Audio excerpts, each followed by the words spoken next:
welcome to my channel. I've lived in 8 different vintage vans for 8 years in and around Vancouver, British Columbia. I thought I would show you a quick tour of my 2002 Chevrolet Express. I just got it 3 months ago in July.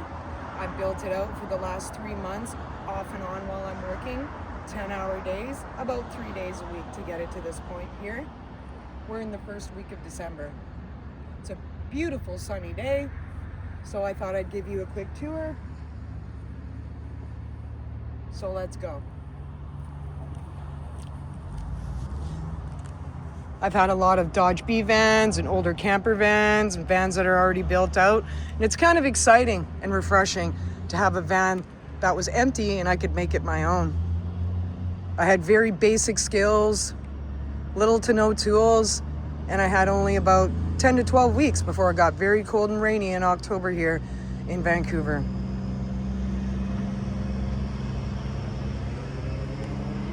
When I got this van, it was empty except for some foam boards on the side of the van inside and an ambulance seat welded in the middle. So the first thing I did was cut the ambulance seat out of the middle of the floor. I painted the floor and I plugged any holes from the seat that I cut out. I plugged those with JB Weld. It's a stick you get at Home Depot. It's like putty. You ram it in the hole and it acts like steel. It dries within 10-12 hours and it's totally paintable. Highly recommend JB Weld. I use it on a lot of vans. A lot of holes in the old floors of vans.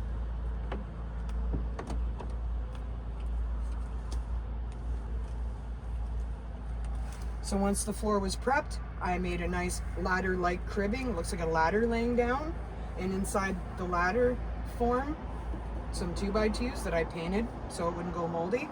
I cut up pink foam board, put those in the squares, and put Reflectix tape to connect it all and make it sealed. So there's a nice 1-inch pink foam board insulated floor under here with a sheet of plywood and a nice vinyl sheet, because I just love this vinyl floor. First one I've ever had in any of my 8 vintage vans.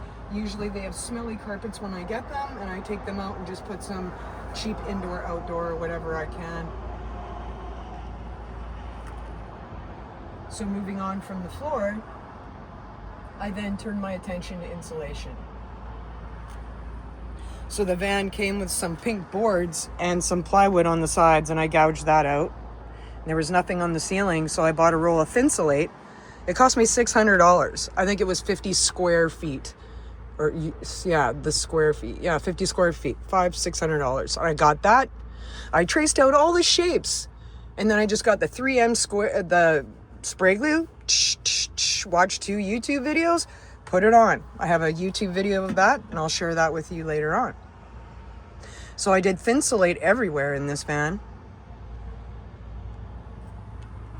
And I was still working. And I think I was into mid-August, about 3 weeks into owning it, because I got it the 3rd week of July. And it's just in such great shape. It came with brand new tires, a max air fan, and some empty roof racks. And he was going to do a camper build himself. For whatever reason, he decided not to do it. He sold me the van with the max air fan and those roof racks and that ambulance seat. And he had some extras, he said. So he said, hey, would you like to have all the extras that I'm not going to use now for this van? So it was incredible. I have a video of it. I'll show you all the things he gave me. I have a small storage. I've been in van life 8 years, so I don't really have a lot of material goods, but I do keep some sentimental stuff. So I put all his cool stuff in my storage. I just wanted to give you a quick little look at this 2002 van. Like, we're going into 2026. This van's 24 years old pretty soon.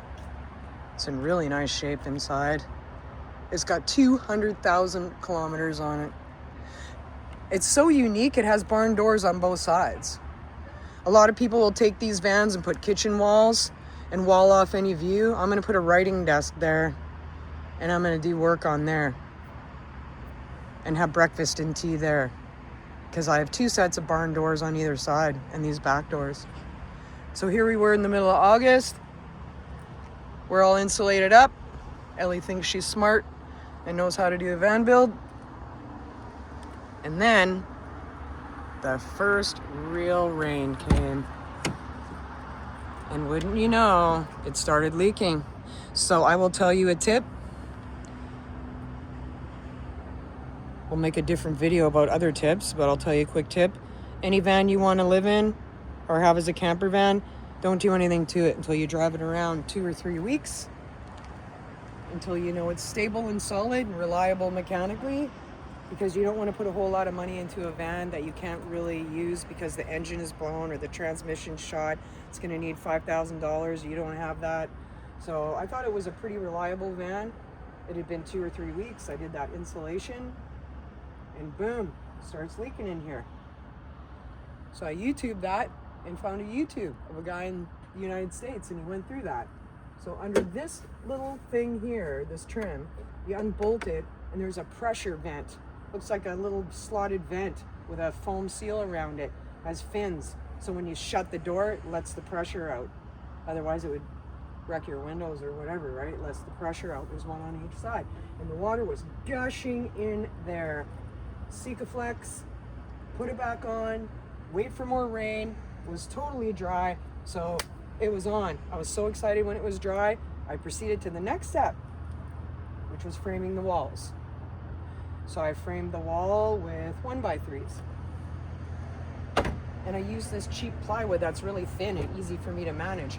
Because when you build a van, you take out things to fit, it doesn't fit, and you're in, out. Very hard on your back, very heavy, big plywoods. Try and get a plywood that matches your strength and capability of getting in and out of your van 10 times. Sorry, that's the airport. That was quite the plane that just went over. So after framing the walls and putting the walls on, I was pretty confident to order a kit from Renogy.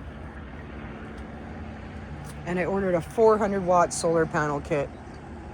I had no idea on how to put the kit up, how to connect any of it, how to do any of the panels, or how to connect any of the components. So I watched a lot of videos, and every day that it wasn't working, I was up there trying to figure it out. Oh, firstly, I had to make a deck.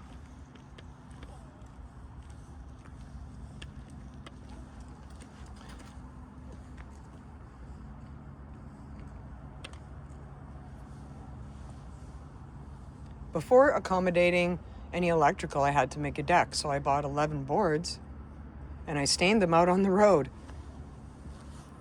I put plain boards from Home Depot on the back of this bumper in an industrial section late at night, staining them 2 nights. They stunk so bad and there was nowhere to put them. I didn't have a shop. So I just rested them on the roof racks every night until they stopped stinking. 2 nights later, I assembled them on top. And then I spent the next 3 days putting the panels together, 400 watts each. It took a while to figure out how to connect them all and make all those wires turn into one positive and one negative and come down the ceiling. And then from there, I handed it off to a bunch of great guys that we'll give a shout out to at a later time. And they assembled all these components for me here. I also learned from living in Canada, last year was a tough winter, particularly for me, and I thought a Blue Eddy would be my solution. So I bought a really expensive one, and it didn't run at -2. -2, my Blue Eddy was frozen and wouldn't power anything. So I learned a lot from that. So this year, I bought a self-heated battery, which was really expensive. It was nearly $500 for this battery, but I fully expect it to run through our Canadian winters. And I'm in Vancouver, not too bad. Maybe -8 or 10, 12 for like a week or 2 at the worst. You know, certainly not Ontario. So going into September, I had a really nice deck. I had some electrical, and now I was concerned about heat. So let's quickly talk about this heater. I decided to put in an expensive Airtronic heater. I've done 8 years out here without heat. It's been really tough in a lot of respects. Mostly it's moist. So I decided to get a heater.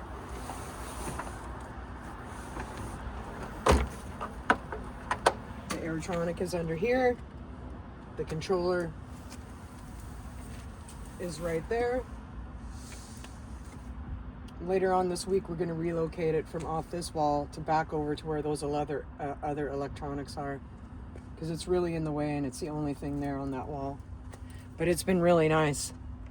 And because of my insulating job, most of the heat stays in, but I find I have a lot of drafts coming through these doors, so I'm going to put some foam adhesive along here. Maybe that'll help a little bit.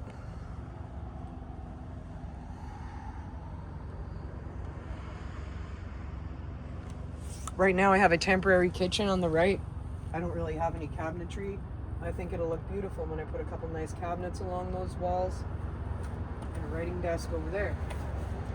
I also wanted to show you, I've done this build by myself on the street without a shop with little to no tools.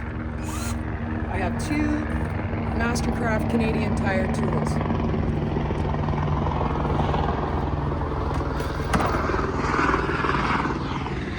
Let's give you a look at this police helicopter.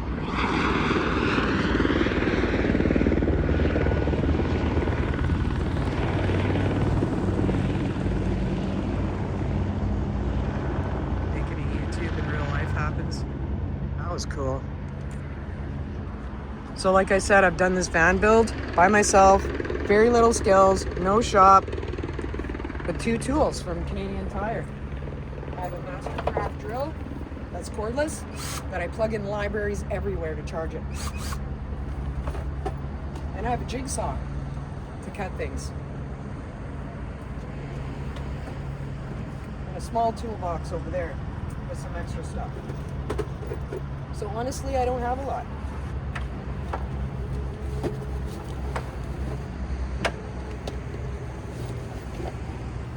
I have a little bit of sandpaper. I'll tell you about that as we walk back around and end with that. These are my Reflectix for my windows that I made this year in the summer. I got a roll of Reflectix, some plasticky pleather from a fabric store, and spray glued it on. And they fit amazing in my windows. They give me a lot of privacy. Keep me warm a little bit, but not really. The Reflectix is not for warmth and insulation. Mostly for privacy.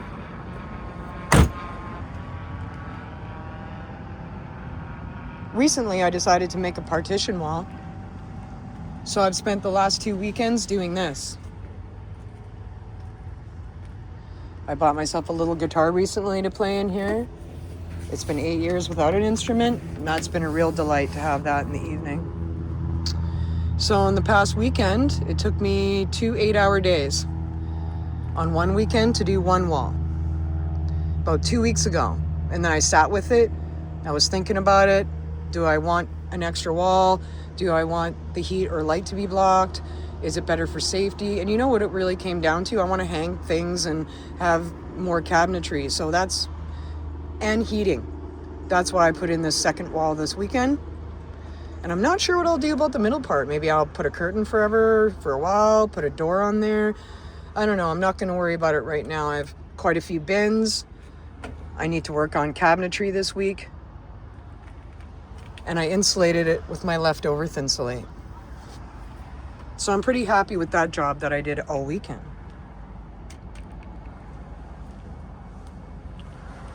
So I hope you enjoyed this little tour of my 2002 Chevy Express van. I've had it about 3 months and I really enjoy it. Thank you for popping in and visiting my channel. I appreciate you guys. I've had a channel, I'll tell you, for about 10 days and it's been really fun for me and life-changing. I have, I think, maybe 100 subscribers. So thank you. Thank you to everyone who has subscribed and stopped by and left encouraging comments. I appreciate every one of you. So tune in again. I'll show you how the van build is going in the next couple of days. Hopefully I can find some cabinets and modify them and put them in over there.